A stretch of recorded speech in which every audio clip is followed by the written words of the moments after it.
Welcome back, Nick Lenz's Comic Corner, Classic / Non-Classic. This is episode number 390 and Doubleshot number 313. Okay. First up, it's two Superman trades, and I have another Superman trade in the next review, following the Batman trade. Okay. First up, Action Comics, Volume 8, Truth, which contains issues 41 to 47 and DC Sneak Peek Action Comics number 1. Now, this is just the present day stuff for Truth takes place before this, and there's kind of like two story arcs in here in a way. You can kind of throw in the arc from Batman and Superman in between issues 44 and 45 because they reference it in 45. So you can kind of throw that particular storyline in between the two story arcs in this trade. It's only 7 issues long. And it starts off with basically Superman losing his costume because apparently he doesn't have his powers anymore. So he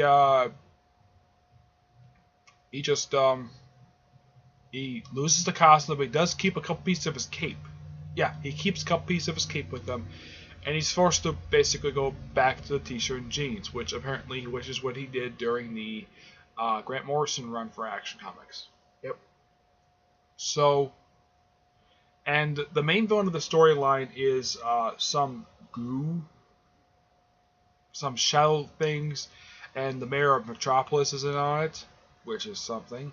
And there's a lot of anti-Superman sentiment from the police department, which I'm thinking, okay, I don't get why. Even though Superman has saved Metropolis many times over the years, apparently the police department just hate him for some reason. Because, according to the reason of the stupid sergeant in the story, he says he's tired of hearing phrases like Zod, Metallo, Brainiac, Doomsday. Really? Yeah, the dumb sergeant here has got very dumb motivation. I was so happy to see Superman punched this guy in the face. He really deserved all the bull crap he was spitting out of his mouth. Yeah. So he was spitting all this bull crap out of his mouth, which was nice. The fact that Superman was punching. The mayor basically implied that she was sort of the main antagonist of all this. Well, for this particular storyline, basically reveal who actually really is behind all this, like behind her. It's fine. It was implied. It was set up really well. Excuse me. And it's handled really well in here. And Jimmy's in a good chunk of these issues, along with being almost all the issues of Superman when his identity is out. And Jimmy is following him throughout. Okay, Dad. Yeah, Jimmy is following him throughout this whole entire storyline, just in the pages of Action Comics, and Superman not in the 2 other titles. Jimmy is actually seen in this other book I'm going to talk about in a minute, but he's not in Batman and Superman. Yeah. But even he doesn't fight any of the regular Batman, even though Superman doesn't fight any of his regular villains in these issues, it's still well written. It just didn't care for that one sergeant guy. Yeah, his dumb mouth basically got to him. He put his foot in his mouth, and he got what was coming to him. He got punched in the face. I was so happy to see. I'm sure a lot of readers basically will read like, yeah, this guy was spewing out garbage at Superman for no reason, and he just did it just to get off. And basically, also apparently, there's this block party hosted by Jimmy, and it's near Clark's old apartment. And also because Clark was out at this point as Superman, his apartment got trashed. Yep, his apartment got trashed. And while he's behind the shadow things, and he comes back here, curious, and he brings back this big, huge chain. Which, now, I should point out, though, when it comes to his powers, now, he can't fly. He still has a little bit of heat vision. He does have super strength. He doesn't have his undeveloped ability, basically, but basically, he can be hurt, but it takes a little while longer for him to heal. So, he can jump. He's got super strength. And he can't easily be killed despite the fact he's been fired with like 10,000 bullets in him. But, yeah. But I actually think this is actually pretty good. I know my friend Tibia didn't like these particular set of issues when he came out. I know he did a review of this, and he says, "What did I read?" I actually thought this was a pretty good story. This is just my honest opinion. I don't take he has his own opinions about the true storyline. They're fine. There is opinions. I accept them. I have my own opinions when it comes to this. Even though the execution of this whole thing was actually quite bad, well written wise, basically, it was actually really good. Greg Pak did a great job with the story overall, and I get this one an 8.5 out of 10. Next up is Superman Wonder Woman, Volume 4, Dark Truth. You can kind of say this one picks up right where the Action Comics trade leaves off because, well, the woman who, and the person revealed behind everything going in that particular story was actually Vandal Savage. He was behind everything. Yep. And this kind of story picks up right where that last story leaves off. Yep. Even though this story was coming out at the same time. And this contains issues 18 to 24. And this has a plethora of Superman villains. Like, well, it has Parasite. The Parasite's in here. I'm trying to think who else. Atomic Skull. I don't know who this Metalhead guy is. Major Disaster, who is a Green Lantern villain, mind you. Yeah, he's a Green Lantern villain. Firestorm's in here. In his first appearance since Forever Evil. So when this storyline came out, he had been gone for like over a year. I'm like, where the heck has this guy been? Yeah, and also we get appearance by, of all things, the new Suicide Squad. Yep, making their only appearance outside of the new Suicide Squad comic book. And this lineup at this point is made up of Harley Quinn, Deadshot, Daniel West Reverse Flash, Captain Boomerang, and Black Manta. This was the lineup from, I think, it was after the first story arc wrapped up. That's when they added, after the first arc wrapped up, they added Captain Boomerang and Reverse Flash. Captain Boomerang was already on the team, but he was added back to the team because, well, the stupid Vic Sage didn't really care for him. I took him off thinking his story was too silly. Yeah. But there are other Superman villains in here as well. Well, we also have appearance by Steve Trevor. Yep, making one of his very rare appearances since Justice League America ended, along with somebody who is very controversial in real life. President Barack Obama. Yes, President Barack Obama makes an appearance in the story. Though it kind of makes sense. He was president at that point, so why not throw him in? I'm not talking about his I'm not talking about his politics. In comics, he's really be a pretty competent president and very well written, especially in Marvel. When during the Siege storyline, he because Norman Osborn had invaded Asgard without permission, basically authorization. He sent Captain America to deal with Dark Avengers, while the Air Force deal with Hammer. Yeah. But it's nice to see that we have a president. Of course, he also appeared in the Suicide Squad Rebirth issue. That was his last note. That was one of his two last appearances in the comic books in DC. He also appeared in a few issues of the Aquaman opening arc storyline, which spanned the first 15 issues. But yeah. But apparently, in Smallville, Steel and Lana have been kidnapped. Lana Lang was kidnapped by this strange conspiracy. And they're not the only ones that got kidnapped. They also took, let's see. They also took Jimmy, Perry White, and a couple people from Smallville. His teacher, Mrs. Takahura, and Mr. Santiago. Yeah, they're the ones. Oh, and they even took Cat Grant.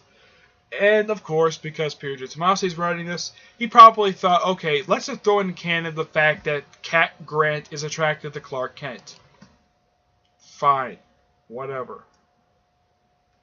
Heck, there's at one point after Superman rescues them, she starts humping on him. For no reason. Or at least, hey, my secretive superhero. Yeah, she actually does this. And she did this also in the pre-Flashpoint story, in pre-Flashpoint stories a couple times. Well, one particular time she did it after her son was killed by the Toy Man. That she started basically trying to seduce Clark Kent, even though at that point he was married to Lois at that point.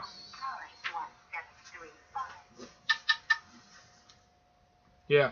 So, the place they went to, well, at least where they're held, thank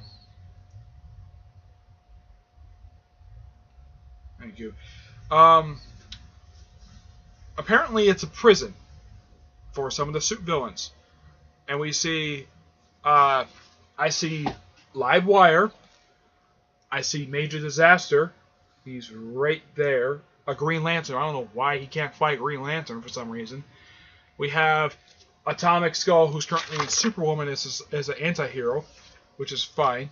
Let's see, who else is in this story? Let's see. There's a couple other villains I don't immediately recognize. They don't give them name. They don't name for some reason. Yeah, I honestly don't get it.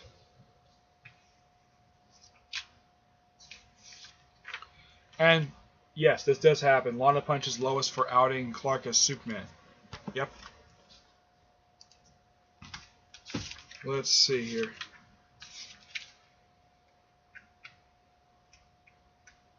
They don't really name who the other two villains are in here, because I see two other villains in here. One is not very much shown. It's like, I don't know, maybe they cut a piece of dialogue or something, because they point out Atomic Skull. I know this is Live Wire again. I know that is Live Wire. Yeah, she was captured in the page of Superman. And I know that's Major Disaster because of his long coat, and Atomic Skull, obviously. But as for the other two, they don't name them at all, which is odd. Yeah. And of course, Clark tries to go to the sun to get his powers reignited. They go to another place because they also guest appearance by the Flash. You can point his appearance in here at any point in his comic book, and I don't think it would matter. And Superman also brings out the Parasite for some reason. He says the reason why because he can track energy and he can eat it, and that's the reason why he wanted to use him.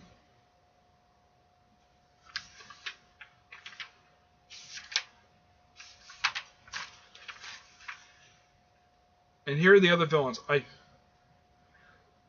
mean, look at this page. I can identify 3 villains on this page. Major Disaster, that's him. Live Wire, and Atomic Skull. As for who these 3 villains are, they're never identified in story. I don't know who the Metalhead guy is, or the guy looks like he's spewing black liquid in his mouth, or this guy right here. I have no idea who this character is. They don't identify him in the story for some reason. Actually, I think that I do see one person I think I might recognize. I think it's Plastique. Yeah. I think this might be Plastique. I don't know. It's never officially confirmed. Because they just rush these villains and they don't bother to identify who they really are. Yeah. Firestorm himself shows up a couple times in the story. He shows up like a brief cameo in one issue. And he shows up in these last couple issues in this trade. And that's really it. And of course, Randall Savage kills the guy who been Obama's chief of staff at the start of the story, during the course of the story, and he kills him by ripping out his heart. And the trade also throws in the original sneak peek issues, which later reworked into Superman 22. Now, this one also was a trade that Tibby also reviewed, and he also said, "What did I just read?" Me, I have a different opinion about this. Peter J. Tomasi does a fantastic job with the story. It's just that there's like several villains who pop up in the story. They doesn't really identify them for some reason. I mean, I know one villain is Live Wire just by looking at her. And yet she's never identified in the story as Live Wire. All they say is Atomic Skull and Major Disaster. Now, Major Disaster, that he was caught in the previous arc of this series. Atomic Skull, I am not really sure exactly when he was captured. My guess is he was probably captured at the start of the series. Excuse me, but he was not in the previous arc. My guess is he was probably in the first arc, but it's been a while since I've read it, so I don't exactly remember. But this is pretty good. Villain is actually pretty interesting, and the whole thing with the whole conspiracy stuff is very well handled. Everybody gets freed, though apparently Perry still want to talk to Clark, even though Clark has apologized to him many times. This is, of course, this point before the whole merging two continuities into one, and the Superman Reborn stuff, and during the whole Superman Rebirth stuff. But this I actually think is pretty good. That's just my opinion. Tibby has different opinions on this story, but I think the story is well handled. But I think it's odd though that you place this story after the Action Comics stuff. So after he wraps up the whole three-parter, he goes to hop in bed with Wonder Woman. Okay, fine. And it's also kind of implied that he breaks up with Wonder Woman in story. Okay. Fine. I guess that Peter Tomasi probably got the reason why he probably wrote in the story is because, well, he probably heard Rebirth was happening, and of course, well, they're going to kill off this guy, kill off regular Superman. I mean, he probably was told he was going to do that, so he probably had them break up. So, yeah, that's my personal guess. I get this also 8.5 out of 10. Good.